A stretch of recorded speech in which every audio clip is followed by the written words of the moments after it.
नमस्कार आदाब दोस्तों। इस वक्त हमारी मौजूदगी पडरौना विधानसभा के ग्राम सभा जंगल शाहपुर में और ये MGN Niswa high school intermediate college है। यहाँ पर हम उपस्थित हुए हैं। हमारे साथ युवा दिलों की धड़कन, प्रखर वक्ता और वरिष्ठ समाज सेवी हैं, युवा नेता भी हैं, मोहम्मद तौसीफ आलम, जो इस स्कूल के प्रबंधक भी हैं और लगभग 20 सालों से शिक्षा के क्षेत्र में ये कार्य कर रहे हैं। मैं इस रास्ते से गुजर रहा था, सोचा इनसे थोड़ा सा बातचीत करूं, इनसे सियासी गुफ्तगू करूं। तो आइए मैं इनसे सीधे बात करता हूं। मेरे चैनल पर आपका स्वागत है। बहुत बहुत मुबारकबाद आपको कि आपने हमें इस काबिल समझा कि अपने चैनल पर बुलाया। ये बताइए भैया, आप स्कूल चला रहे हैं, स्कूल संचालित कर रहे हैं, कैसा अनुभव होता है आपको जब शिक्षा के क्षेत्र में आप लोग काम करते हैं, बच्चों को शिक्षित बनाने का काम करते हैं, तो कैसा अनुभव होता है? एक शब्द में कहें तो बड़ा सुकून मिलता है। इससे बेहतर कार्य मुझे लगता है कि और कोई नहीं हो सकता। जी, आप मुसलमान भी हैं और देखिए इस्लाम में शिक्षा की बहुत तवज्जो दिया गया है। कुरान की आयत भी इकरा के आई है कि पढ़ो पढ़ाओ, और हमारे नबी का फरमान भी है कि इल्म सीखो और सिखाओ। इस क्षेत्र में आप हैं तो वाकई आपको मैं एक बार अपने चैनल के माध्यम से बहुत बहुत बधाई और शुभकामना देता हूँ। बहुत शुक्रिया। और चूँकि आपने कहा कि कुरान की शुरुआत ही इकरा से है, पढ़ाई से है, और इसीलिए अल्हम्दुलिल्लाह हमने पढ़ाई को ही अपना रास्ता चुना है और इसमें मेहनत कर रहे हैं लगातार। एक आपसे कुछ सियासी बातचीत करनी है कि सोशल मीडिया पर मैं देख रहा हूँ कि वार्ड नंबर 4 से जिला पंचायत सदस्य के भावी प्रत्याशी भी हैं और छठ वाले दिन आप छठ घाटों पर भी नज़र आए थे। तो आप चुनाव की तैयारी कर रहे हैं, फील्ड में घूम रहे हैं, आपको जनता से कैसा वो मिल रहा है समर्थन? बहुत ज़्यादा समर्थन मिल रहा है, खासकर नौजवान बिल्कुल हमारे साथ हैं। चाहे जिस भी गांव में जाएं, जिस भी इलाके में जाएं, वहाँ लोग ये कह रहे हैं कि इस बार आपके साथ रहेंगे, क्योंकि इसके पहले भी 5 साल पहले भी हमने तैयारी किया था और आरक्षण अनुसूचित आ गया था, इसके कारण हम चुनाव नहीं लड़ पाए थे।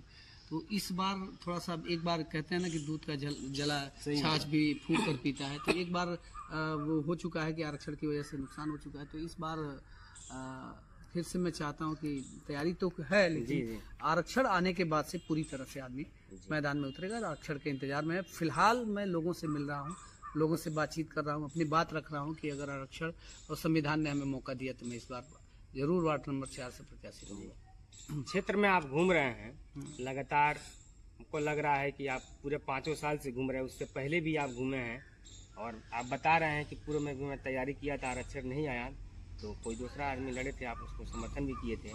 आप क्षेत्र में घूमते हैं तो ज़्यादातर समस्या क्या नज़र आती है? क्षेत्र में कई सारी समस्याएं हैं, विशेषकर कई जगहों पे पुल की आवश्यकता है, कई जगहों पे जो सड़कें खराब हैं उसके मरम्मत की ज़रूरत है, या नई सड़कें उस पर बने, दोबारा उसको बनाया जाए, इस तरह की समस्याएं हैं। और नौजवानों को मैं देख रहा हूँ बहुत ज़्यादा, जो नौजवान बेकार घूम रहे हैं उनके लिए रोजगार के लिए सरकार व्यवस्था करे, तो ये आवाज़ वहाँ तक जानी चाहिए, क्योंकि जिला पंचायत सदस्य के पास इतना बड़ा तो वो बजट या व्यवस्था होता नहीं है, लेकिन जिला पंचायत सदस्य एक प्लेटफॉर्म है आवाज़ बनने का।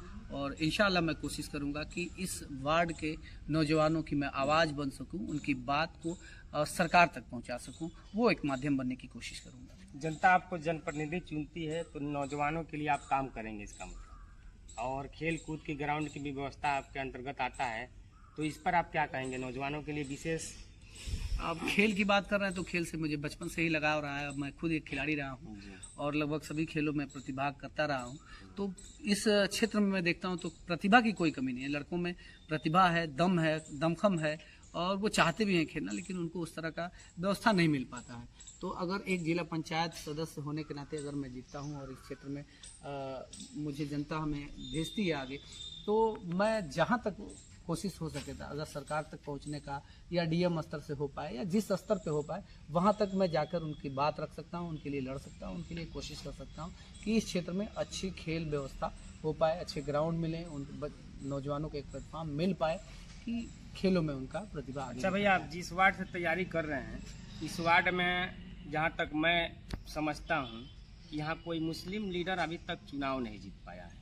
क्या वजह है चुनाव नहीं जीत पाता? और आप एक मुस्लिम समाज से भी हैं और चुनाव लड़ने की पूरी दमखम की तैयारी कर रहे हैं, आपको क्या लगता है कि आप चुनाव में फाइट करेंगे?